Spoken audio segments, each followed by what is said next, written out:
Hi, Successfuls. Jolene here. Get ready to explore how a simple high five can transform your mindset and possibly flip the switch on your beliefs. Join Kelly and I as we discuss The High Five Habit by Mel Robbins. This is the Success Through Community podcast.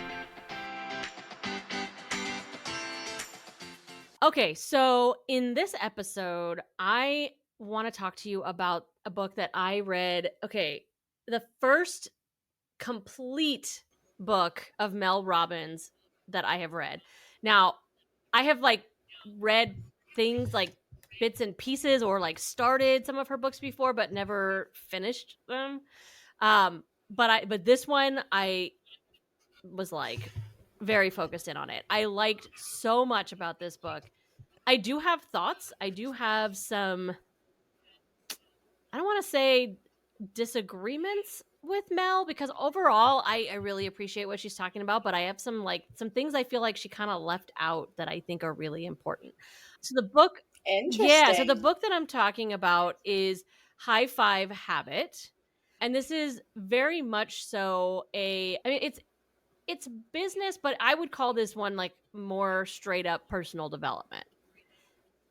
We've had, I mean, Okay. all of Yeah. our books It's are Mel a little Robbins. bit both, right? But this Yeah. one to me is way less business focused. But what I love about Mel and her approach to all this mindset stuff, because I mean, there's a million books and podcasts and whatnot on mindset, but I Mhm. love that she brings the psychology into the story. You know, she doesn't just say, oh, you should do this because this really works for you, or this really works for people. She explains why it works for people. And she's been Right. doing that for a long time, because there was a video clip I found of her, and I don't even remember what book she was promoting. I think she might have been promoting 5-Second Rule, maybe. But it was her first book, and she actually self-published that book, by the way. And she tells this story Hmm. in High Five Habit. So that's why I know even more behind the scenes of it. But she self-published because she wasn't getting the traction with publishers that she wanted. She didn't have the visibility at the time and all that good stuff. But she knew that book needed to be out there, and so she did it herself. But then she went and did a YouTuber kind of circuit, right? She went on different YouTube talk shows and things like that. And she talks about in the book an interview that she does for that book, and she describes it and all that. And she described it in such a way that I immediately went and YouTubed it, because I was like, I want to see this. Because she uses the 5-second rule, but she also in a way uses the high five habit before she even really understood what the high five habit was doing for her. And so it's interesting Okay. to see this foreshadowing in her own process. It's very cool, actually. But she's talking in this interview about change and why we're so resistant to change. And this is if this had been my first introduction to her, I think I would have gotten into her so much sooner because she really really explains that the reason that change is so hard for us, the reason that when we want to do new things and we want to stop bad habits or create new habits or whatever it might be, the reason it's so hard is because literally our brains are biologically wired to protect us from risk.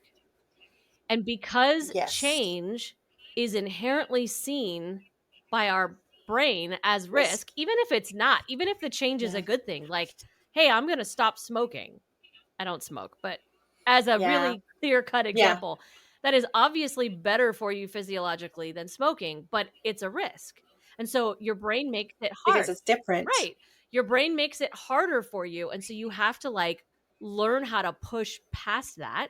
And that's where the 5-second rule comes into play, where it's if you haven't read that book, it's a great one. But basically, when you're attempting to do something like that is so difficult and you're so resistant to it, it's this countdown of 5, 4, 3, 2, 1, do it, right? And it's Right. I think that high five habit really goes very well with that, because it's this like pep talk, but it's like a self pep talk, Aw, right? Like that like giving yourself a high I mean, that's five. literally what it is giving yourself a high five. So, but the explanation behind all of it is so much bigger than that, okay? So the true God's honest truth high five habit is to look in the mirror and high five yourself. However, it's not that like simple, and it's not that, I mean, it is simple, but her point is that when we typically, especially as women, but I think we all do this, when we typically look in the mirror, our first reaction is to notice all the things we don't like, right? It's it's unfortunately what our brains are wired to more often than not. And Yeah. her purpose is, when you are doing this habit, you look into the mirror, and instead of allowing yourself to see those things, you look past what you're physically seeing, and you look like kind of into your own soul, as it were, to see the person who is behind all of that, to see the person who is working hard and who is, making strides towards their goals and showing up even when they don't want to, and all of that. And that's who you're high fiving, right? I like I like that that too. a I like that lot, too. And actually. she was talking about how like she had, this kind of solidified for her when she was training for and running a marathon, and how difficult that was for her. Oh, And how, weird. well, yeah, like Yeah. how as she was I almost said riding the marathon. I have no idea where that came from. As she was running the marathon, she was hitting spots where she was getting to blockers, right? Where it was a challenge for her to keep going. And there were all of the people along the sidelines who were cheering and high-fiving and all this stuff, and how it was this like Oh, handoff of energy, right? Of the I love person who that. was cheering her on giving their cheer energy, if you want to call it that, to her through that physical high five. And so she's saying, like, why don't we do that for ourselves on a daily basis? So that overall concept I That's a love. good question. I love. And I do think it's a conversation that is so important, because I think it's something that clearly does not come naturally to us. We do it for other people all the time, but doing it for ourselves is completely unnatural, and something that we have to work at Mm-hmm. and be, here comes that word, intentional about. Mm. What I'm not, a couple of things about it that I'm not like totally sold on. So I Okay. did attempt to do this habit because I thought, okay, I do feel like this is a little hokey, and she even acknowledged that, like, she felt like it was a little a little hokey when she first started doing it, but that, like, but then she's like telling all these stories of these people who do it, and, like, she, I guess, had originally just like, it started out as like her, she did it, she snapped a little selfie of it and like posted it on Instagram, and she, in the ebook, she had pictures, like you could see the posts and all that stuff, and how it just like Right. organically took off, of like people just doing this and Wow. posting their pictures and tagging her and whatever. And so I think something that, I guess it's not, I don't feel like this is necessarily universally going to work for everyone, because, Do you think, yeah, no, go for sorry, it. I'm going to interrupt you on this one. Do you think that maybe when that went viral and people started high fiving themselves in the mirror, because I agree, that sounds a little hokey and I'd be worried I'd break the mirror because I'd be so enthusiastic. But do you think that it took off because it was more of a connection and people feeling like they're a part of something? That, this is a little hokey, but I can do it and I can be a part of this. And that might be more behind the virality of I it? definitely Or think do you that's think it's part of the it. I definitely think that's part of it. Yeah. But I mean, the stories of people, I think it really, I mean, I hate to say it from this perspective, but I kind of think it may have a lot to do with, I don't want to say how broken the person is, because I think we're all broken, But like, I think with how self-aware maybe of how broken the Yeah. person is, because there were stories of people who, like, the first time that they did this just started weeping, and I was like, "Really?" Because I'm not feeling that Aw. vibe, like, at all from this, you know? And, like, I Oh. think it depends on the person, but, like, I did this for a number of days in a row to try to see if, like, it would go to a deeper place for me, and, like, it never really did. But I think that the concept behind it, like, it's not her point that, like, every morning you have to high five yourself in the mirror. Her point is, like, the mentality that that puts you in is something that you should take with you in all situations, right? Like, you should be mentally high Yeah. fiving yourself. Like, it's not necessarily about the physical act of standing in front of a mirror and high fiving yourself, right? So I don't know. I mean, I But it's seeing past. It's seeing past. It's yes, high-fiving the person yes, inside, the one who works so hard, the one that is doing everything they can. Yeah, I get that, and I love that, and the idea of the high five is yeah, great. I appreciate that. But how often are you getting a high five and you get left hanging? yeah. So, Well, I would leave myself that is hanging. kind of a point of, like, no, you have to show up for that high five for yourself. Absolutely. Yeah. Yeah, and so that was, like, one aspect of it that I was like, "Okay, I can see how for some people, like, even just the act of being willing to try something like this could be very emotional," right? And Yes. Yeah. maybe it comes down to, like, the self-awareness or the fact that I've read how many of these books recently, and so, like, mindset-wise, I'm in a more solid place, and so maybe I didn't like, maybe I'm already doing this for myself on some level, and so it wasn't as impactful, Could you know what be. I mean? Like, I'm not Mhm. at all Mhm. knocking the concept or saying that I don't think it works, but for me, it didn't have this, like, massive impact the way she was describing that it does for and Right. not that she's describing, that other people are describing to her, right? Yeah. But It wasn't your it moment. wasn't no, it was not my moment. But I think another thing about this that I feel like she never really touched on, and this a lot of this comes from I think, to be fair, like, my faith background, because there's Okay. a lot of focus in this book, and honestly in our society in general, about the importance of putting yourself first and your needs matter and all of Okay. that. Yeah. And on the one hand, I think that's a really important conversation to have, because I think there are far too many people that don't care for themselves at all. And I think that is bad. Mhm. But Mhm. from my perspective, the concept of put yourself first and you are the most important person, I don't agree with. And so I feel like she obviously doesn't have that same background, and so that's fine. But I feel like there maybe needed to be a little more balance in the conversation, as far as, like, yes, put yourself first in the concept of, you can't pour from an empty cup kind of perspective, or, the oxygen mask has to be on you before you can put it on someone else. Like, all of that is true, but I felt like it never came full circle for me about the, like, how do you then get out of that self-centered focus? And I feel like I that's can a see that. Do danger, you know what I you? mean? Like, that it can go very far in the wrong direction then, there has to be that It. balance.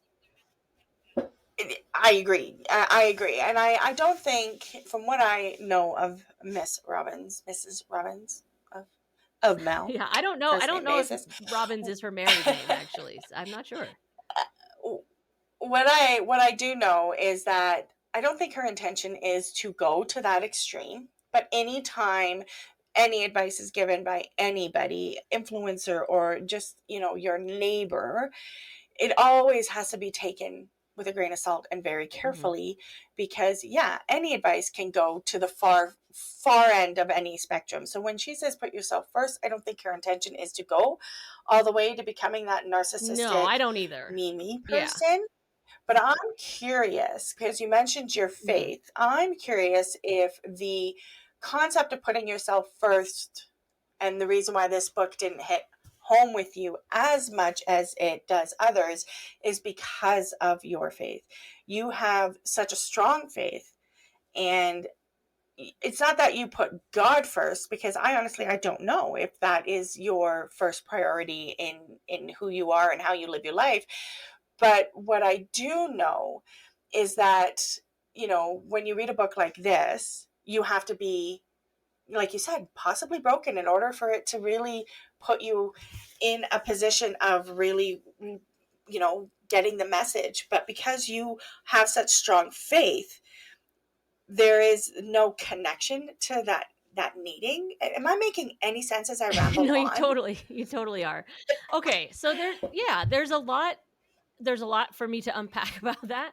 No, no, Sorry. no, it's not in a bad way at all, but I do think that when it comes to my faith, yeah, I do believe in putting God first, but it's Okay. one of those things where, because I believe that, like, my core identity is as a child of God, that putting God Hmm. first becomes a mirror back to myself. It's the reflection of seeing myself the way that God sees me, which is, by the way, a million times better than I could ever see myself for myself.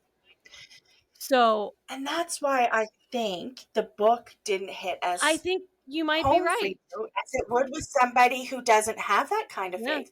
I am a spiritual person, but I do not have a lot I don't have the faith you have. We'll put it there. And so I'm thinking I'd read this book and I might be one of those Yeah, well, criers. and Like, honestly, and honest to I God. don't knock the criers at all. Let me just put that out there. Like, I am not in Oh, I any know that. way. I know it. You would giggle at me and go, "Of course you did." No, but seriously, like, I think But if I it think, touches someone in that way, I think it's wonderful, because they obviously needed to hear that and needed to, like, yeah. reframe that perspective. 100%, I think that's fantastic.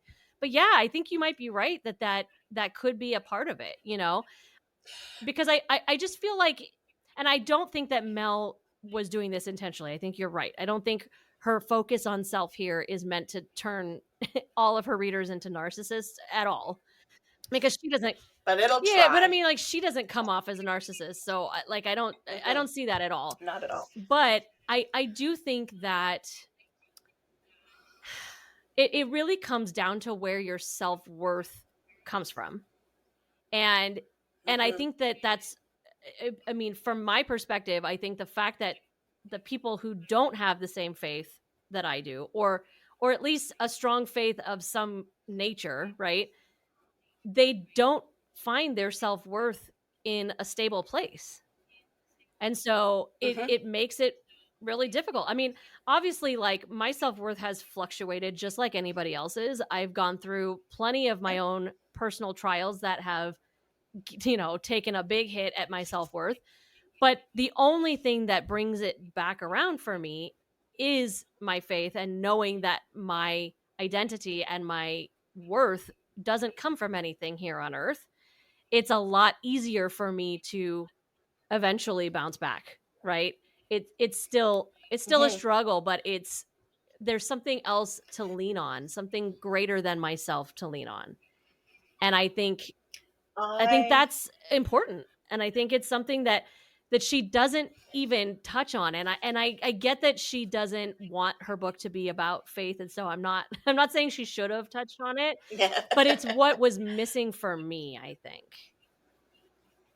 I love that. I love that you're able to bring that into there, and I'm recognizing that, because when you said earlier that something she didn't bring up, I'm going, well, this is Mel I know, Robbins. I like, mean, come what could on, she what didn't possibly she miss? possibly bring Right, up? right. And it's not Right. gonna But be for like, not everyone would resonate with that, but no, even yeah. if that is a part of her life, and it may be. I mean, I think the point is that she doesn't talk about it that vocally, whether she has faith or doesn't, or whatever. It's not a part of her brand. It's not a part of what she makes public. So she may have the same perspective that I have. She just didn't bring it into the book. And I just kind of feel like it's lacking because of that. But I still Yeah. think that the conversation is so important regardless. Because the reality is that I that think. most of us, we err on the side of not having that self-worth, not having that, Hmm. so we need to hear it one way or the other. And the idea of us taking it too far to the narcissistic level is like almost laughable because it's so not who we are. You know what I mean? Hmm. So Yeah. I still think it's a great book. And honestly, gosh, I'm starting to think this needs to be a Patreon episode too, because I haven't even touched on any of the details of this book yet. Oh, that's so great. And it totally could be. Maybe we could take the because I have faith questions on this, because maybe we could take that over to Patreon, Okay. because I want to touch on that, based on, because I think, maybe it's the other way around. Maybe Mel, like, for all we know, she could have just as much faith in God and that self-worth, because she sees herself as a child of God and sees that reflection the way he sees her, or she sees her, however you see God. But she doesn't make that connection, that that's why she has, Yeah. so much self-worth, is that through her faith. And I think that is a whole ball of wax that we could go through. And I love religious debates, because it's not even a debate, it's a discussion on, growing up as a child, I would see people go to church every Sunday. I went to Catholic school, so I was always around, people of God, and I don't even, people of Yeah. faith. And I always thought, well, if I had that faith, would I be that happy? Would I be that successful? I'm not successful because I don't have faith? And I've gone through those moments of lack of self-worth and thought it was because of my lack of belief. And there's the polar opposite of where people think that they are only successful because of their power in their belief and their faith. And this book seems to, what I'm getting, it seems to want the person looking in the mirror and high-fiving themselves to find that faith in Right. themselves. And whether you find that through the eyes of God, or through the eyes of, Mother Earth, whatever you believe in, whatever your strength is, wherever your faith comes from, whether it's yourself or not, I think what she's trying to say is, find it, find the source within Yeah. you, and let it No, flourish. 100%. That's what I'm getting. 100%. And that is completely true. And okay, so to that end, let's take the faith discussion over to Patreon and let me get back to like some details of this book here. Let's. And All right. FYI to anyone listening, this will probably be a longer episode, so like settle in. Okay. So there are so many great quotes from this, and oh man, I could go on a million tangents. But I think I'm going to try to focus in on one thing in particular. And I was already going to, but then when we were recording the last week's episode, you said something that so perfectly teed up what I was planning on honing in on for this one that I'm just going to go The straight there Volkswagen. right now. So we were talking All right. about this phenomenon that I think we've all experienced where it essentially boils down to what you focus on, you find, right? That Yes. when you decide to purchase a Volkswagen Beetle, you suddenly see Volkswagen Beetles everywhere on the street. And they are also all in the color that you want because you're suddenly so aware Mm-hmm. of these things, right? And she actually gave us the science behind this because I love that Mel brings the science and the psychology and she doesn't just use the like, Yes. buzzwords and stuff. I love it. So There's a. Did she give you the term? she Because I know does. there's an actual term for it. Yes. It is Yes. called the reticular activating system, or RAS for Oh. short. So Okay. essentially what this thing is exactly what we were just talking about. I mean, she calls it like a filter, even though it's not really a filter. It's apparently a live network of neurons that sit like a hairnet over your brain. Okay. It's a filter from my perspective. I, I I know, love I her. love her too, Yeah. and obviously I was quoting that like verbatim. But Yeah. her point though is that our brains are naturally gravitating towards the negative things. And so because they are like jamming up the filter, jamming up the gears as it were, the positive things Right. can't get through to us. So this is Okay. what what this high five mentality, this concept is meant to do is start clearing away those negatives. We're cleaning the filter, basically, so that the positive things can have a way to get through and be the things that we see and recognize, and that become the what you focus on, you find. Because we're so naturally focusing on the negative, that's all we find. And this is a retraining of the brain in a way to focus on those positives so that they become the things that we see everywhere. And Not an easy task, but not an easy yes. task, but because we love Mel, she gave us 3 steps. And I love this because she didn't just say, okay, go do that. Like, what? How? How do I do that? If I knew how to do that, I'd have been doing it my whole life. Like, tell me what to do. I wouldn't be reading your Exactly. book. So, so I'm not going to go like super duper detailed into it, but she gave 3 steps, and they are so simple that you're going to be like, why didn't I think of that? But they are so brilliant.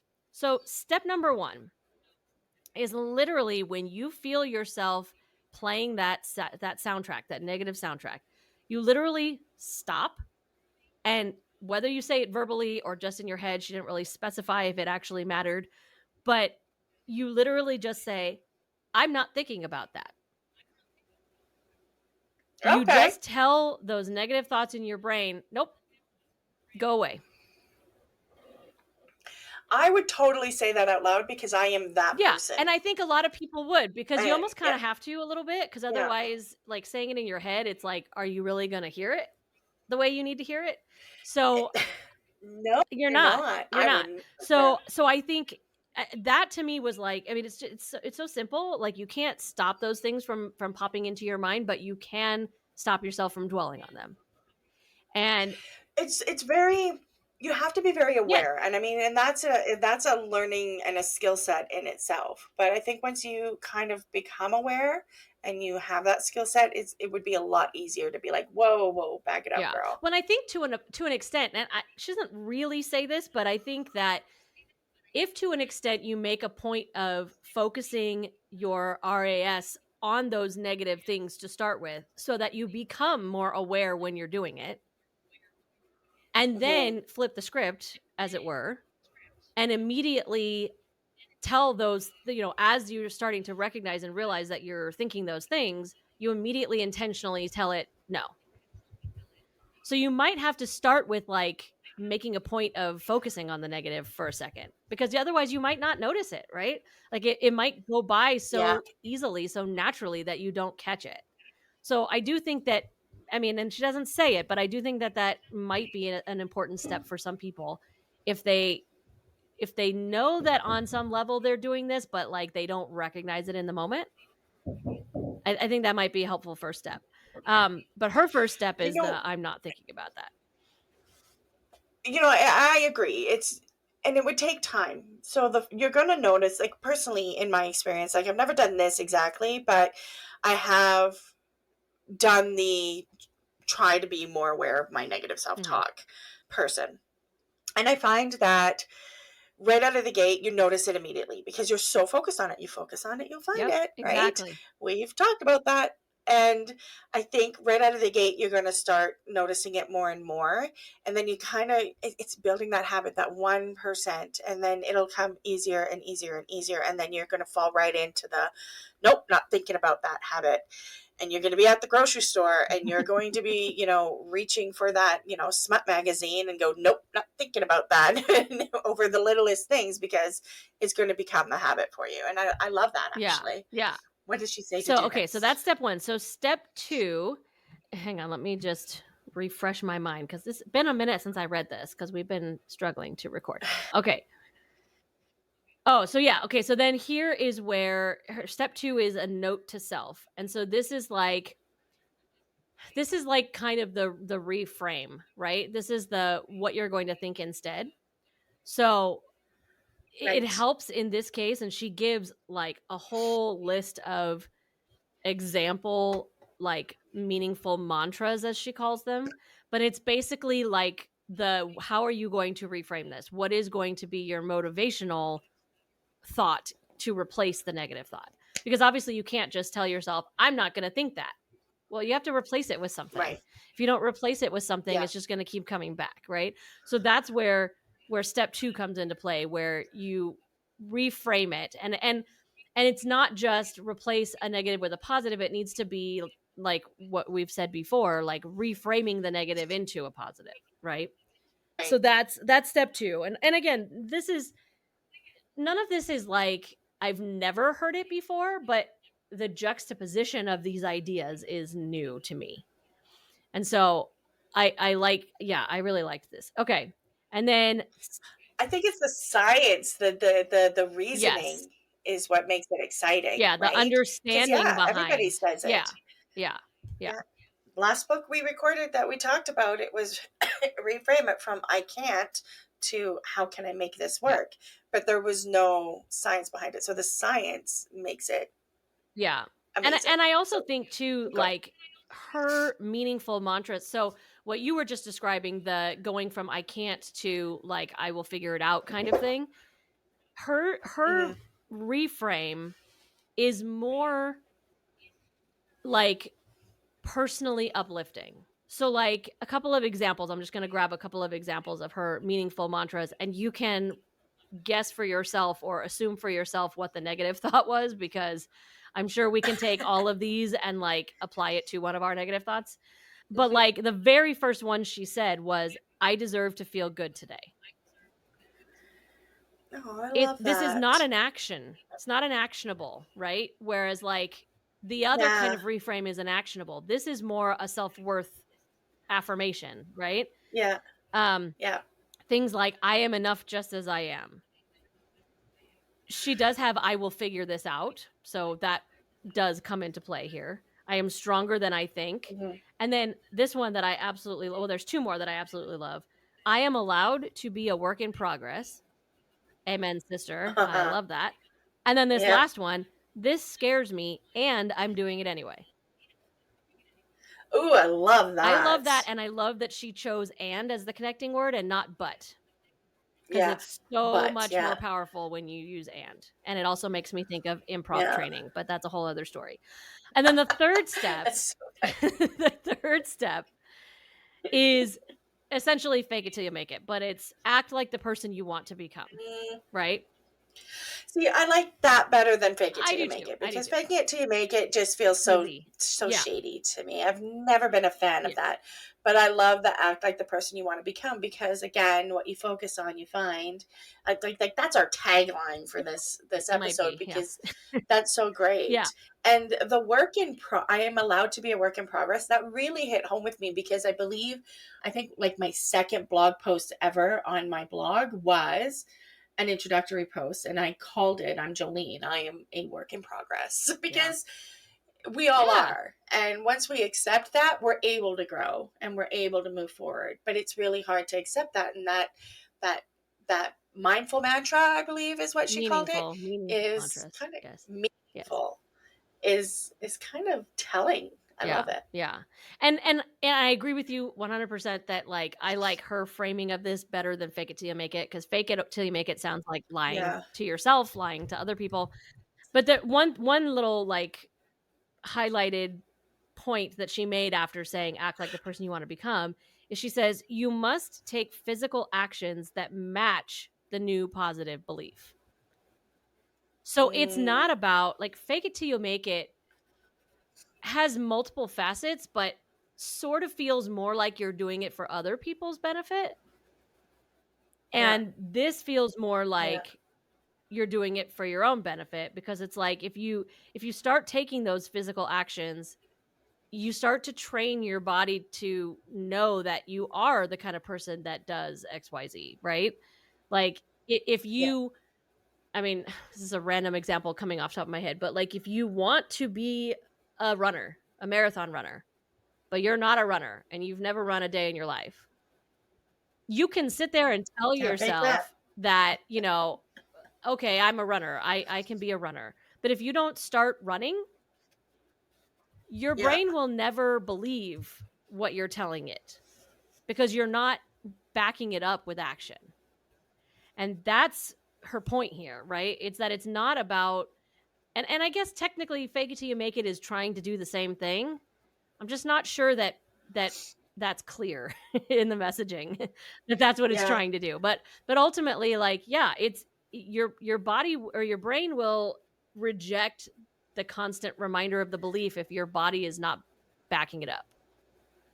And so that's her And point, you know? 100%. And touching on the fake it till you make it, if you kind of have that mindset, then you're going to continue faking it because you're never going to make it because you believe that you're faking it. Exactly. Exactly, because then your Say brain's that not 10 getting times in fast. on the deal if you Yeah. just keep telling yourself. Yeah, absolutely. And I'm going to take it here because this was another quote from this book, so I feel like I'm validated in taking it here. That immediately what you just said takes me to what I don't like about the mainstream definition of manifestation. Oh, Because yes. if you're not backing up the belief that you're putting out there with actions, meaning actually working for it, then It's not it's going to never happen. yeah, it's never going to happen for you. And the quote that she that I literally truly highlighted, and this was a digital library book and I still highlighted it because the next person needs to know, okay? She literally says, "You cannot think your way to a new life." Mm, Amen, Mel Robbins. You can't. yep, All the yep. positive thinking in the 100%. world is not going to change your circumstances. And it's honestly not even going to change your belief if you don't back it up with more than that. It doesn't mean that Yeah. positive thinking is not beneficial or that you shouldn't do it, or you absolutely should. You absolutely need to, but you have to go further. And that was her point there. And when I read that, I was like, yes, because I love that. I hear you, Yeah. Mel. Thank you. Yes. So, I mean, there's Yeah. so Yeah. many places. This is another one of those books where, like, I started out about this talking about how I felt like she was missing something, but clearly I still absolutely loved this book Yeah. because there's just so much gold in it. And like the Mhm. stories that she tells. Okay, there's one that I'm going to like lightly touch on before I promise I will wrap up this episode. She tells a story, and any of our mentors, coaches of any industry who are listening will so appreciate this. She tells a story of a situation where she had just flown somewhere for, I don't know, a conference or something, and she's in the back of an Uber. And this Okay. guy, she's already well known at this point. So this guy is like, "Oh my gosh, I can't believe Mel Robbins is in my Uber," whatever. So he basically starts like talking to her about like how he wants to be an actor, and but he's in like, I forget where it is, but he's in somewhere that like you don't live if you're trying to be an actor, okay? Because there's not, The yeah, it's not, Midwest. I don't think it was that bad. It might have been like somewhere in Texas, but like she just absolutely he was in the wrong place. And so he's talking about all of this, about all his dreams and his ambitions, and like, what do I do? How do I, Kelly, whatever, I how do lost you. I make this happen? And she basically very clearly and bluntly lays out for him, you quit your job and you move to LA or New York. Like, plain That's and simple, right? gotta make it happen. And the whole conversation, and I would love to like have you read this section and then like have us have a whole discussion Mhm. on it because we could talk about it for days. But the point of the whole conversation is that during the course of this ride, she is realizing, and because she's Mel and because she's very like tough love, like very little filter, and that's why we love her, she's also like Mhm. kind of yelling these things at him. But what I related so deeply to was her feeling of, why am I fighting for your dream more than you are? More than you are. Because he kept Yes. coming up with excuses of why he couldn't Uh, it's like, I mean, no offense to Uber drivers, but that is not a career, and PS, you can do it anywhere. So that is not an excuse yep. for not moving. Okay? It's just not. But he kept making these excuses about why, and she kept trying to get him to commit to a plan. Like, when are you going to give notice at your other job? When are you going to get out of your apartment? When are you going to move? You need to do it by the beginning of next month, and because she knows how people are and how resistant to change we are, even though we say we want things. Mm-hmm. And so she was trying to get him to Mm-hmm. commit to something. And ultimately, like, we don't, and she doesn't know how it turned out. She doesn't know if he moved and did all the, obviously he didn't become a famous Hollywood actor. She would be calling him out.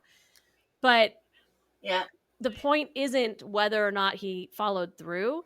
The point was, why is somebody else fighting harder for your dream than you are? And if that is a reality, and like as a coach, I have certainly been there, feeling that way about other people. Mm-hmm. And so to me, I saw this as an encouragement of, yes, absolutely show up for those people and encourage them as much as possible. But if I, or if any other coach feels like they're having to drag their student along, stop. Just stop. Yeah. Because you can't do it for them, no matter how much you try or want to. So if you can feel that you're trying harder or you want it more than they do, then you do want it more than they do. And therefore you need to, like, bless and release. Bless and release. I love that. Yeah. We tend to put a lot of our own roadblocks in front of us. And it's fear. That's exactly what he's It's doing. 100% He's creating fear. his own roadblock. And she even told him that, like, straight up, like, you are just afraid. And the reality is, even if you do this and you move to LA and you try for a couple of months and it doesn't work out and you end up right back where you started, at least you tried. If you end up being an Uber driver, well, there you have it. You're an Uber driver. Yeah. What is wrong with that? Nothing, because that's where you started. Nothing is wrong with that unless there's something else you want to be doing instead. That's when there's something wrong with it, right?